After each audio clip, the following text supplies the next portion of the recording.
Hello, and welcome to PiscesMoon Astrology. I'm your astrologer, Kate Leonard, and I'm excited to explore the stars with you. Hi, everyone. Welcome to the week of June 21st. That is summer solstice through June 27th. I am so excited to be back and talk to you about this amazing week of the sun. Let's get into it. Before I start with the general overview, and I will be doing a sign by sign, so stay tuned to listen to your sign. I just wanted to thank you all for being here. We are officially in season 2, episode 1. That's how I've decided to keep track of the episodes. We're going to call this season 2. So thank you for making season 1, episode 100, such a success. I'm really grateful for all of you. And just because the special is over and we reached that 100th episode, please feel free to go ahead and continue sharing on your social media. It helps the podcast out a lot.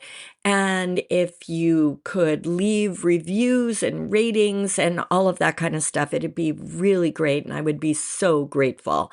Okay, let's get into this because it is a big, important, fiery, bright week, and I can't wait to talk about it. So let me give you the quick overview of the week.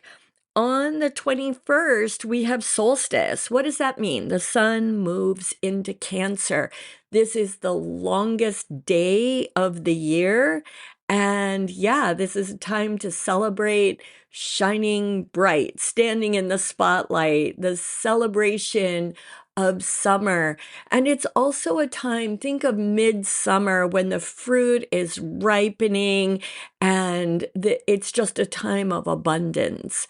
So if you're setting any kind of solstice rituals and that kind of thing, definitely keep in mind the idea of being grateful for the harvest of those early fruits and berries and all of that lusciousness. And also setting intentions for how you want to occupy the spotlight. All right. So that happens on the 21st. On the 24th, oh my goodness, the week of solstice, we get the sun making a positive aspect, a trine, the most positive aspect to the north node of destiny.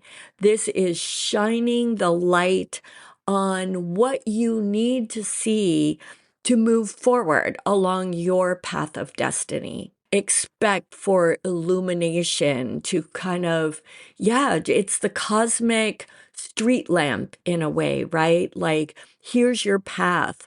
Look over here. Walk this way. It's brilliant. That's on the 24th. On the 25th, we get a Venus trine Saturn. That is Venus, all things Venus, love, money, art, beauty, all of those things. Trining, that's a positive aspect. Saturn, who can be harsh, but not with Venus in a trine. So this is really about making Venus-related issues serious.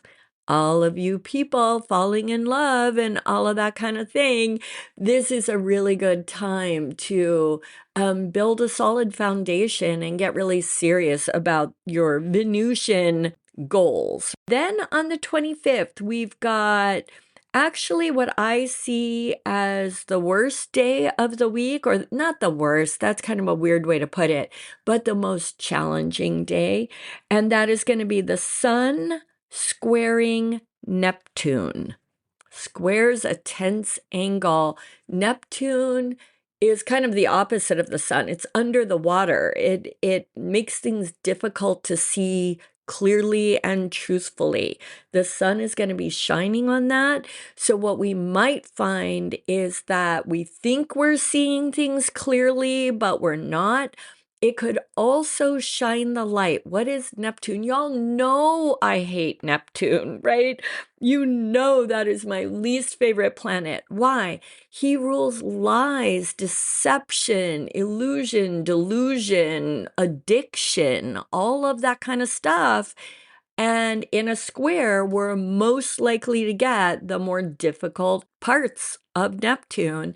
So we may have the light shining on lies that have been told, deceptions, that have already occurred, addictions, those kinds of things. So be ready.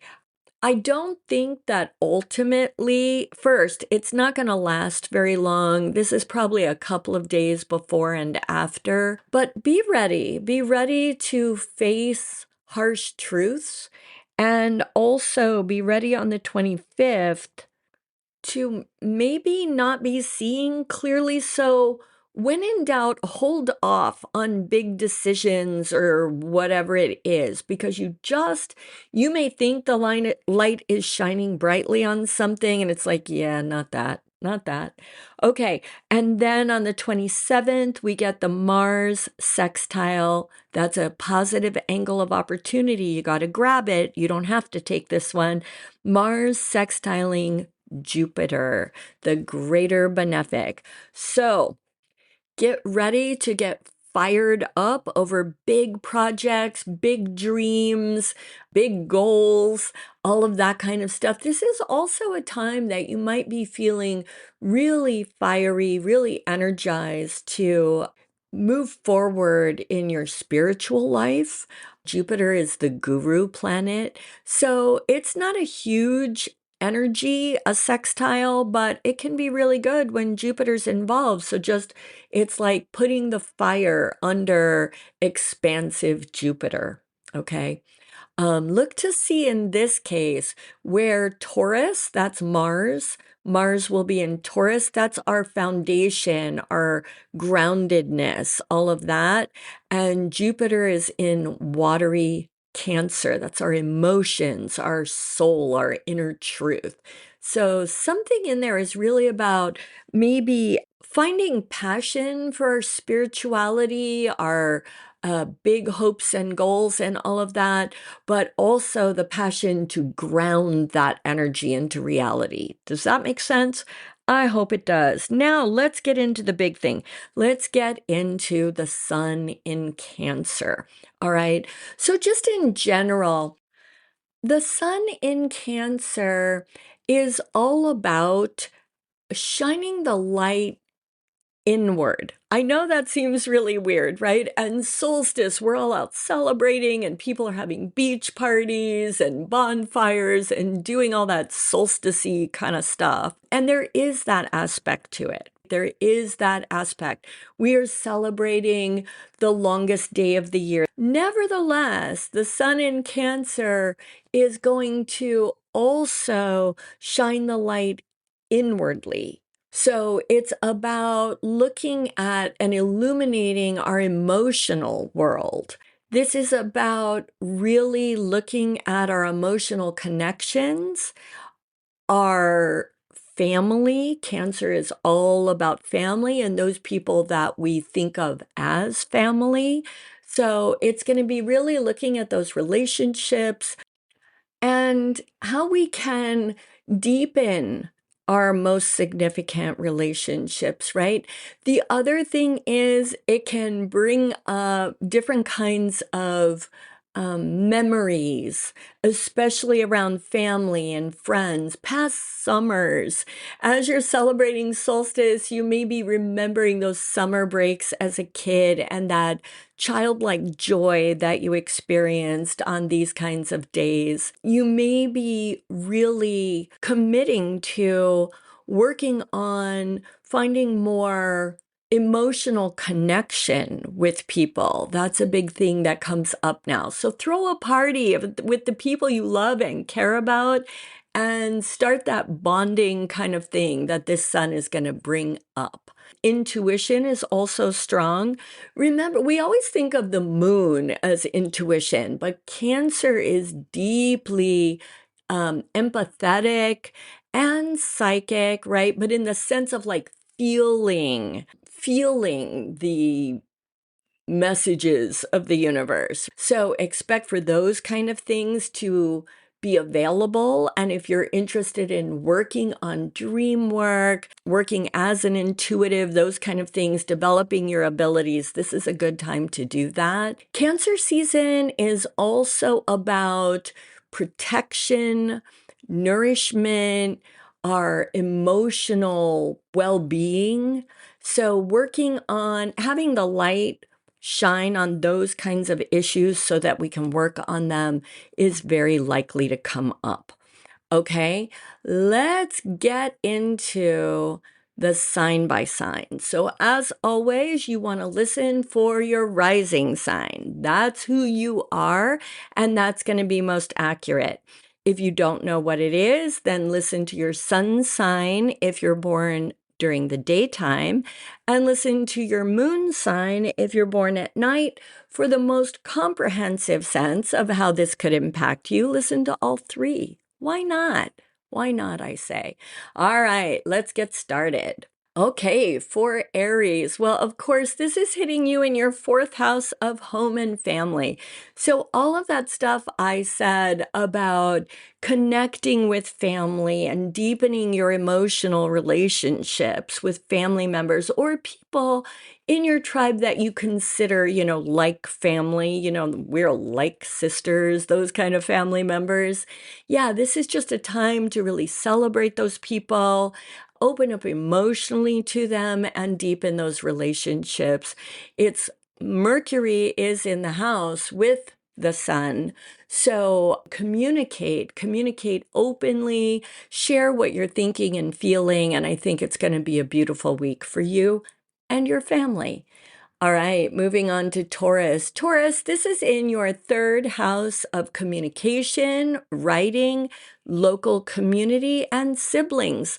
So again, that emotional connection to family, deepening those ties could come up really specifically between you and your siblings.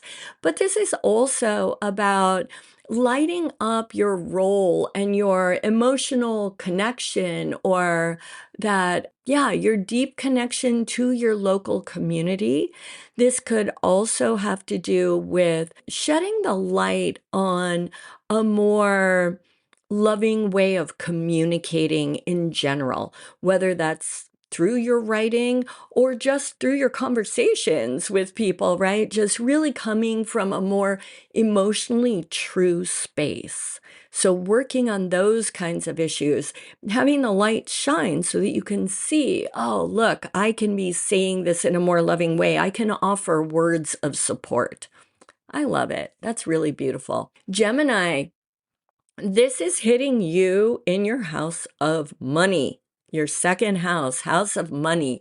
So this is shining the light on how you make your money. Is it aligned with your emotional reality? Are you making money in a way that feels good to you? Cancer's really about those watery feelings, right?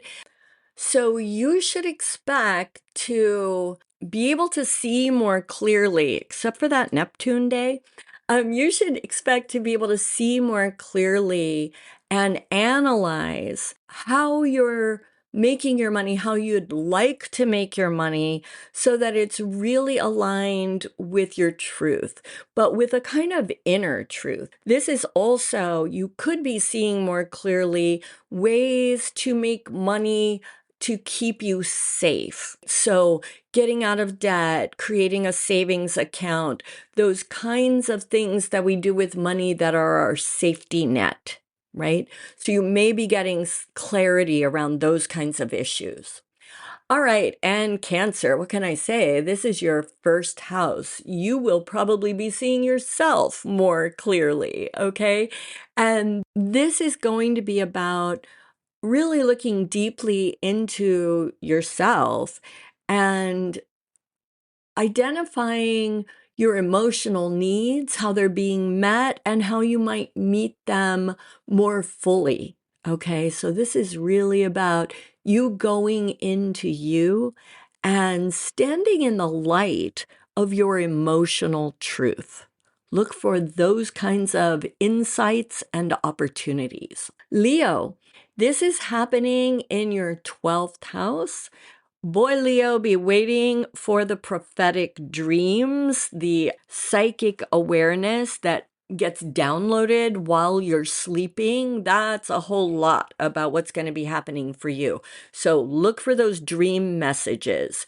If that's not your thing, I would be looking for indicators of how you need to protect your solitude. This is going to be about emotionally, you need time to rest and recharge and sort of go behind the scenes and replenish so that you're feeling more emotionally stable and protected.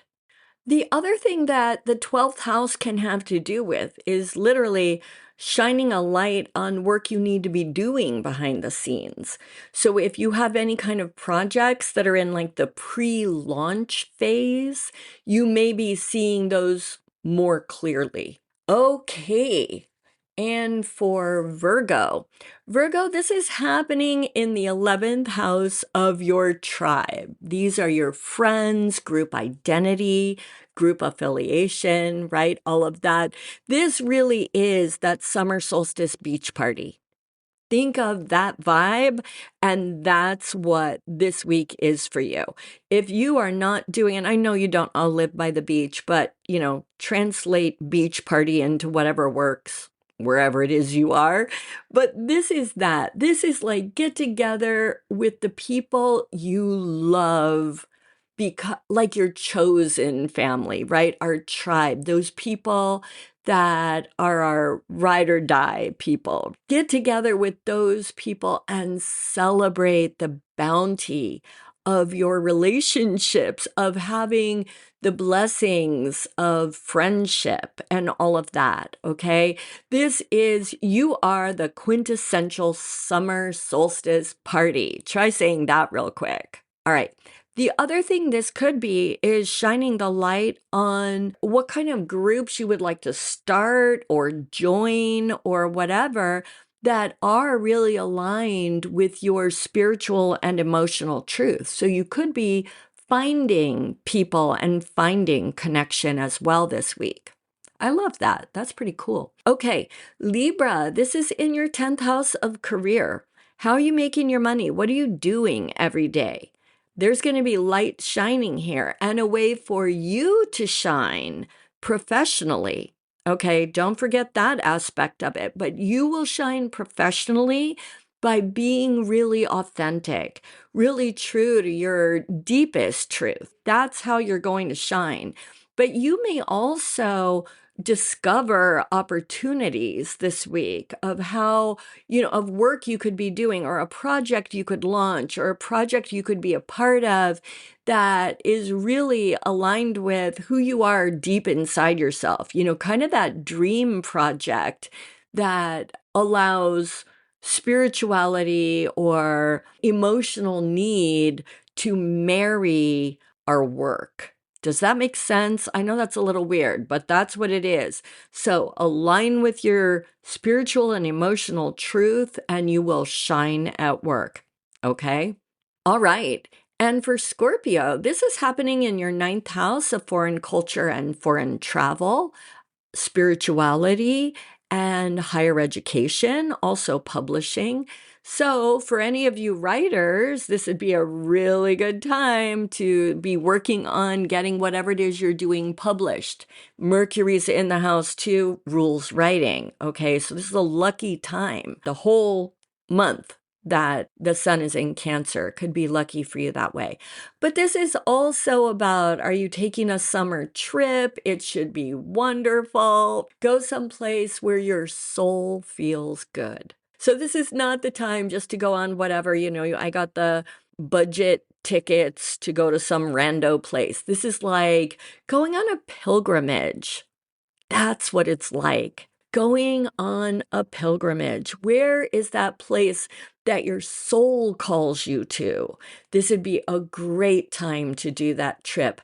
But also, the ninth house is spirituality. The ancient astrologers said it's everything we do in the temple. So this is just a really good time for you to explore and deepen your relationship to your own spirituality.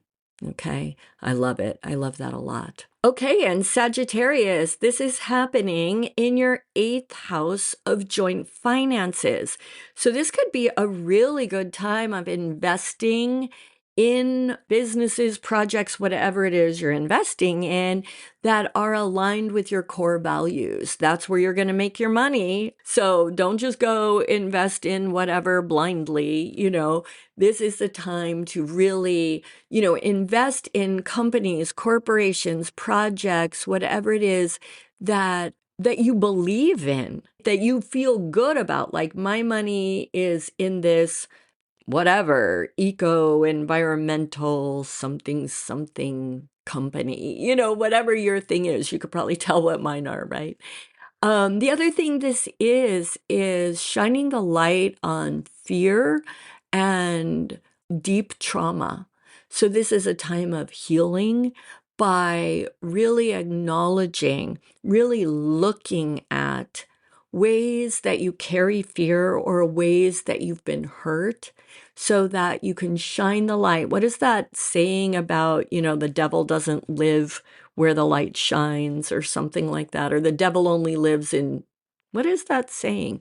Y'all get what I'm saying. This is a good time to shine the light on those things that are fearful and painful, so that the light can cleanse those away. All right. Capricorn, this is happening in your house of relationships. So this is emotional depth and emotional honesty with your primary partner. If you're not in partnership, this would be a really good time to get very clear on what your emotional needs really are. What kind of partner do you really want to bring in? I can tell you right now, Capricorn, for you, with Cancer as your 7th house, you need a nurturing relationship. So if you're flirting around with somebody or whatever, and they don't have that nurturing vibe, that is not your person. I promise you. Okay. But this is also just in all one-on-one relationships, just really coming from the heart, communicating with your partner from the heart. And doing that will really deepen your relationship. It's so nice for you. All right, and Aquarius, the sun is shining in your 6th house, which is your physical health. So how do you need to get really clear on what you need to do to be your healthiest, best self? What haven't you been willing to see before that you can now look at it and go, hey, I need to exercise more. I need to change my diet, whatever that is. You'll see it now, where maybe in the past you're like, gosh, I don't know why I still have high cholesterol, or don't weigh what I want to weigh, whatever. Before, it may have seemed confusing. Now the light is going to shine there, and you'll be able to go, oh, I know exactly what I need to do, right? You're going to get in touch with that, and you'll feel the truth of it. The other thing I would say is engage in any kind of flowing activity. That is going to help your health. But you'll see this. I promise you're going to see this, even if it's seeing with your psychic eyes, right? But flowing things, dance, yoga, tai chi, swimming, anything that's flowing would be really good for your health right now. The other thing the 6th house is your how you structure your day-to-day work. So this might be a really good time to really make sure that your work environment feels good to you. It needs to feel like a nurturing space where you can be creative. Cancer's the mother sign, right? Creativity, where you can be creative and really do your best work from the heart. Does that make sense? Love it. All right. Pisces, this is happening in your 5th house of children, leisure activities, sex, and creativity. So, what can I say? Anybody who's trying to live a more creative life, whether that's literal art, writing, acting, any of that kind of thing, or just living creatively, living so that you're grabbing opportunities and living outside the box in a way. This is going to be a really good time to see what you need to do to enhance your creativity and stand in the spotlight. It's a good time also to align or to create from your emotions. So if you're writing something, if you're a photographer, if you're baking birthday cakes for kids, whatever it is, come from the emotions rather than from the intellect. I don't know if that makes sense. I hope it does.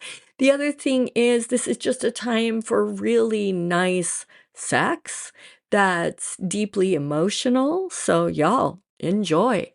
And it's a wonderful time to spend time with children or to embrace your inner child. When was the last time you took, and you guys, you know I don't do that inner child thing all that much, but this is going to be one of those times, especially for Pisces. When was the last time you took your inner child out to play? What would that look like? Where do you want to go play these days? Because remember, whether you look at it as inner child or not, the 5th house is leisure activities, but maybe approach whatever it is you want to do that's fun, leisure activity kind of thing, approach it as a child with a child's eyes. When was the last time you were on the swings at the park or went down a sliding board? When was the last time you went to an amusement park or whatever your jam is, right? That's totally up to you. But one thing I would say is you should be having one awesome summer solstice party because leisure activity is where the solstice is happening. So yeah, beach party. Who's bringing the, I don't know, tofu shish kebabs? Not sure. You do you. But you get what I'm saying? This should be brilliant. It should be fun. Okay, so I think that's it. Again, I'm just going to remind you, this is a good, sunny, abundant kind of week. Just be a little careful if you're making any kind of major decisions around the 25th, because you may not be seeing clearly, okay? That's what I've got for you. I hope it was helpful. I would love to hear from you how solstice goes, so get in touch. You don't have to book an appointment with me. Just get in touch and let me know how your solstice goes. But for now, go out and seize the energies of the stars. This is my wish for you always. I really wish you the very happiest summer solstice. Bye.